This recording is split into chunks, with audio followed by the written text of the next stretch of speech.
शायद साहब, एक तो अब तक क्या इकदाम किए हैं कुछ वज़ीर आला बलूचिस्तान ने बताया, मजीद उसके बाद क्या हुआ है उसकी भी तफसील बताइएगा। और ये कि अब 4 जून का ये वाक़या है, 1.5 महीना हो चुका है, जहां हुकूमत की जिम्मेदारी बनती है जब उससे सवाल किया जाता है तो अक्सर ये रद्दमल भी आता है कि सवाल करने वाले पर भी हुकूमत तनकीद कर देती है। तो मीडिया का काम इस वाक़े से मुतालिक रिपोर्ट करना बिल्कुल होगा, लेकिन जिसके पास हुकूमत है, जिसके पास इक़्तिदार है, जिसके पास ताकत है, वो हुकूमत में होते हुए मीडिया से कैसे गिला कर सकते हैं कि उन्होंने इस वाक़े की रिपोर्ट हुकूमत तक नहीं पहुंचाई?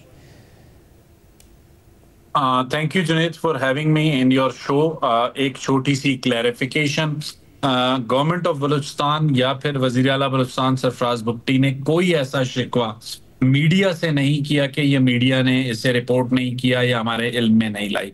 जुनैद, आपके भी इल्म में है, और इस तरह की जिरगों का इनकाद सिर्फ बलूचिस्तान नहीं बल्कि खैबर पख्तूनख्वा, पंजाब, सिंध, हर जगह पे होता है और उसमें फैसले भी होते हैं, उन पर अमल दरामद भी होता है।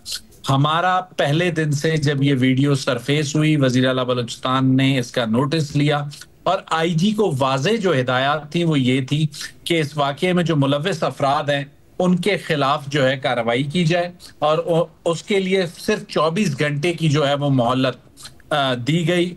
जुनैद, आपको मेरी आवाज आ रही है? जी जी। 24 घंटे की मोहलत दी गई और 24 घंटे के अंदर जिन 20 अफराद को नामजद किया गया है FIR में, जिनमें कुछ नामालूम है और कुछ मालूम है, उनमें से 13 अफराद को हुकूमत गिरफ्तार कर चुकी है। जुनैद, एक सबसे इंपॉर्टेंट पॉइंट जो कि आपने वज़ीर आला की प्रेस कॉन्फ्रेंस में भी सुना, बहुत वाज़ेह मौक़िफ़ के साथ कि रियासत इस कत्ल को, सूबाई हुकूमत इस कत्ल को खुली सफाकियत और बर्बरियत करार देती है, और हमारी प्राइम रिस्पॉन्सिबिलिटी जो है वो इसकी इन्वेस्टिगेशंस को कंप्लीट करके अदालत में पेश करना है। सजा देना गवर्नमेंट ऑफ बलूचिस्तान के इख्तियार में नहीं है। सारे मामले में सजा जो है वो अदालत ने देनी है।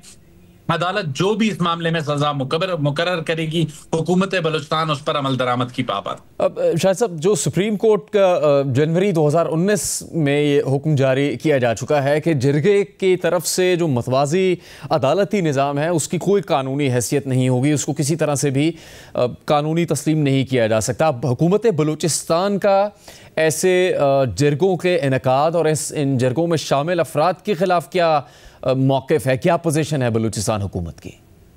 अच्छा जुनैद, ये बड़ा इंपॉर्टेंट आपका क्वेश्चन है। गुज़िश्ता रोज जब ये वीडियो सरफेस हुई, अब से कोई 24-36 घंटे पहले, तो गवर्नमेंट ऑफ बलूचिस्तान को अगर for the sake of argument मैं ये बात कर रहा हूँ, जिरगा सिस्टम या ट्राइबल सिस्टम को डिफेंड करना होता, तो उस वीडियो में वो कबायली जो सरदार हैं जो इस वक्त पुलिस की हिरासत में हैं, जिन्हें अदालत में पेश कर दिया गया है, सरदार शेरबाज सातकजई, उनको कहीं पर भी आप अगर उसको एग्जामिन कर ले वीडियो को, वो कहीं नजर नहीं आ रहा है। तो हम उन्हें FIR में नॉमिनेट ना करते, हम उन्हें सेफ पैसेज देते। लेकिन इस मामले पे वज़ीर आला बलूचिस्तान बहुत वाज़ेह मौक़िफ़ ले चुके हैं कि पॉलिटिकल और ट्राइबल कोई भी प्रेशर गवर्नमेंट एक्सेप्ट नहीं करेगी। इसीलिए जो गोली चलाने वाले अफराद हैं उनको नामजद किया गया, उनके साथ साथ जिन्होंने जिरगे का इनकाद किया, जिन्होंने फैसला किया, उन पर अभी तक कोई जुर्म साबित नहीं है। उन पर ये इल्जाम है, साबित होने की स्टेज अदालत में रहती है, लेकिन इल्जाम की हद तक, मुल्जिम की हद तक हुकूमत ने उन्हें मुकदमे में नामजद किया है। उन्हें तहकीकात के एक प्रोसेस से गुजरना पड़ेगा। शाहिद साहब, क्या इस मौके पर इस बात की भी तहकीकात करने का फैसला किया गया है कि ऐसा मुमकिन हो सकता है कि इस वाक़े का पुलिस हुकाम, मकामी इंतज़ामिया में से किसी को इल्म हो और इस बारे में उन्होंने रिपोर्ट ना किया हो, कोई कार्रवाई ना की हो, कोई एक्शन ना लिया हो? क्या ये मुमकिन है? चूँकि ये कोई बहुत ही मामूली दूर दराज 1 या 2 लोगों की मौजूदगी का वाक़या नहीं था, बहुत बड़ी तादाद में लोग वहाँ पर मौजूद थे जो इस कत्ल किए जाने के वक्त ये सब कुछ देख रहे थे। क्या ये मुमकिन है कि मकामी इंतज़ामिया और पुलिस को इस वाक़े का इल्म हो जिस वक्त ये वाक़या हुआ और उन्होंने कोई कार्रवाई ना की हो? जुनैद, देखें, 2 तरीक़ेकार होते हैं जो पाकिस्तान के लीगल एंड जुडिशल सिस्टम में हम देखते हैं। किसी वाक़ये की सूरत में कोई एक फरीक आके रिपोर्ट करता है, या फिर पुलिस को स्पेशल ब्रांच या जो क्राइम्स ब्रांच होती है उनकी तरफ से जो DSRs आती हैं, उसमें इस तरह के वाक़यात रिपोर्ट होते हैं, चाहे वो हादसात हों, कोई भी ऐसा वाक़या हो। बज़ाहिर जो अभी तक शवाहिद हमारे सामने, दोनों फैमिलीज ने इसको रिपोर्ट नहीं किया। पुलिस की जो ऑफिशियल कॉरेस्पॉन्डेंस है उसमें कहीं इसका जिक्र नहीं है, जिसकी वजह से इलाके के जो डीएसपी हैं, चीफ मिनिस्टर बलूचिस्तान ने हिदायत की आईजी पुलिस को कि उन्हें सस्पेंड किया जाए कि उनके इलाके में, उनकी जुरिस्डिक्शन में ये कार्रवाई हुई। ये कैसे हो सकता है कि पुलिस को इस बात का इल्म ना हो? इस वक्त वो ऑफिसर अंडर सस्पेंशन है, उनके खिलाफ भी तहकीकात होंगी, और अगर कोई ऐसे शवाहिद मिले कि ये मामला उनके इल्म में था और उन्होंने किसी के कहने पर, किसी के दबाव में, कि इंटेंशनली इसको दबाने की कोशिश की है, तो उनके खिलाफ भी हम वैसे ही कार्रवाई करेंगे जैसे इस सफाकियत और बर्बरियत के साथ कत्ल करने वालों के खिलाफ कर रहे हैं। नहीं, लेकिन अब 4 जून का वाक़या और अब 21 जुलाई तक बात पहुंच गई है। शायद साहब कुछ तो तशवीश हुई होगी हुकूमत को, वज़ीर आला को, उनकी टीम को, कि इतने अरसे तक कानून नाफिज करने वाले इदारे के किसी भी ज़िम्मेदार फ़र्द को, हुकूमत के किसी फ़र्द को मालूम ही नहीं था इस घिनौने जुर्म के बारे में। जुनेद, इसीलिए मैंने आपसे कहा कि मुतल्लिका जो एरिया के पुलिस के डीएसपी हैं उनको सस्पेंड इसलिए किया गया है कि इस बात का तयन किया जाए, जो मेरा लास्ट वर्ड था अगर आपने गौर से सुना हो, कि हमें इस बात का तयन करना है क्या ये उनके इल्म में ही नहीं था या आया उनके इल्म में था, उन्होंने किसी प्रेशर के नतीजे में इंटेंशनली जो है ना इस मामले को छुपाने की कोशिश की है, और अगर ऐसे कोई शवाहिद मिले तो उनके खिलाफ भी कार्रवाई होगी। अच्छा, इस वक्त जो मजमूई सूरत हाल है बलूचिस्तान में अमन अमान के हवाले से, उसमें बहुत से चैलेंजेस है। बेशतर दहशतगर्दी वाक़यात हुए हैं, बसेस पर फायरिंग की गई है, सिक्योरिटी फोर्सेस वहाँ ऑपरेशन करती हैं, उसमें भी दहशतगर्द जो कार्रवाइयाँ कर रहे हैं उसमें जानी नुकसान हो रहा है।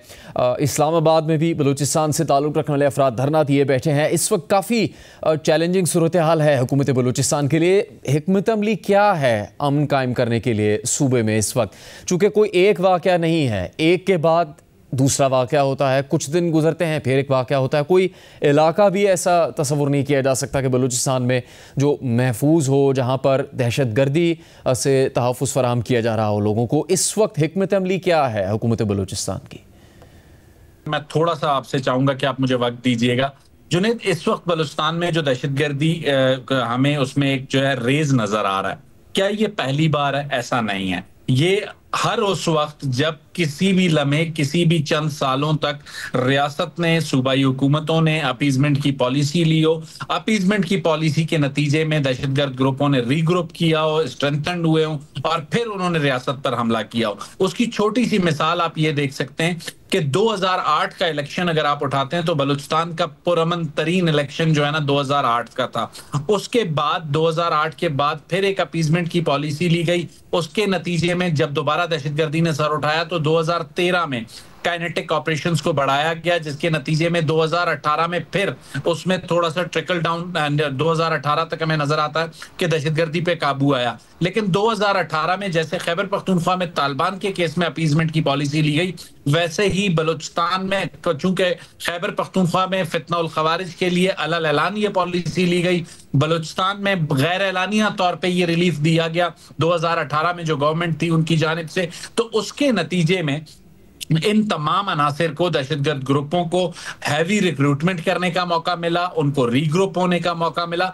2018 वाले टेन्योर में बलूचिस्तान में एक ऐसे वजीर आला भी रहे जिन्होंने floor of the assembly IG police को यह हिदायत करके कहा कि ये जो एहतजाज करने वाले लोग हैं, जो उन मिलिटेंट तंजीमों के लिए सॉफ्ट फेसेस बनते हैं, ये हमारे बच्चे हैं। जब ये रवैये हमारे रहे हों और काउंटर टेररिज्म को डील करने के, तो फिर हम ये एक्सपेक्ट करते हैं कि हम काउंटर टेररिज्म कर पाएंगे तो बड़ा मुश्किल है। और माजी में 2 दहाइयों से जिस सूबे में दहशतगर्दी हो, उस सूबे में काउंटर टेररिज्म की कोई पॉलिसी ना हो। पहली मर्तबा सूबाई हुकूमत ने अपना प्रोविंशियल एक्शन प्लान तरतीब दिया है। 3 से 4 मरहलों में इसने मुकम्मल होना है। अभी पहले मरहले पर हमने काम का आगाज किया है, तो उसके बाद हमें वो चीखो पुकार सुनाई दे रही है कि पहली मर्तबा जो आपकी ब्यूरोक्रेसी है, जो आपके पुलिस के ऑफिसर्स हैं, वो सारे काम उन्हें करने पड़ रहे हैं दहशतगर्दी के खिलाफ इस जंग में, जो गुज़िश्ता 2 दहाइयों में उन्होंने कभी भी पॉलिटिकल ओनरशिप ना होने की वजह से नहीं किए थे। तो अब इस वक्त क्या इक़दाम किए जा रहे हैं हुकूमत की तरफ से? ये कैसे यकीनी बनाया जाएगा कि अमन कायम हो सके, दहशतगर्दी के वाक़यात ना हो सूबे में? देखें, इसमें सबसे बड़ी चीज जो है वो पुलिस का जो है, पुलिस और लेवीज दो अलग-अलग निजाम डिस्ट्रिक्ट्स में मौजूद थे। लेवीज का पुलिस में मर्जर पहले 3 डिवीजन्स में कर रहे हैं, अगले 3 डिवीजन 3 से 4 महीने के बाद होंगे। और उसके अलावा जो काउंटर टेररिज्म डिपार्टमेंट है बलूचिस्तान पुलिस का, सीटीडी, उसे पहली मर्तबा फेडरल गवर्नमेंट के बजट में उसके लिए 10 अरब रुपए की एलोकेशन की गई है, जो कि सीटीडी को न सिर्फ गैजेटरीज की परचेजिंग में मदद करेगी, बल्कि इन्हीं जो सीटीडी के जवान हैं, जो नए रिक्रूट होंगे, जो नए विंग्स रिलीज होंगे, उनकी तरबियत पर ये पैसे खर्च होंगे। तो इस वक्त लेवीज और पुलिस का जो मर्जर है और उसके साथ साथ जो सीटीडी की ट्रेनिंग है, इसमें हमें थोड़ा सा वक्त लगेगा, लेकिन इसके साथ ये हमारा एक लॉन्ग टर्म प्लान है। शॉर्ट टर्म प्लान में इस वक्त भी ज्वाइंट चेक पोस्ट बनाई गई हैं और किसी भी वाकये की सूरत में तमाम स्टेक होल्डर्स एक रूफ के नीचे बैठ के उसको देखते हैं कि कहां पर क्या गलती हुई है और अगली किसी भी सूरत हाल में उस गलती को ओवरकम किया जाए।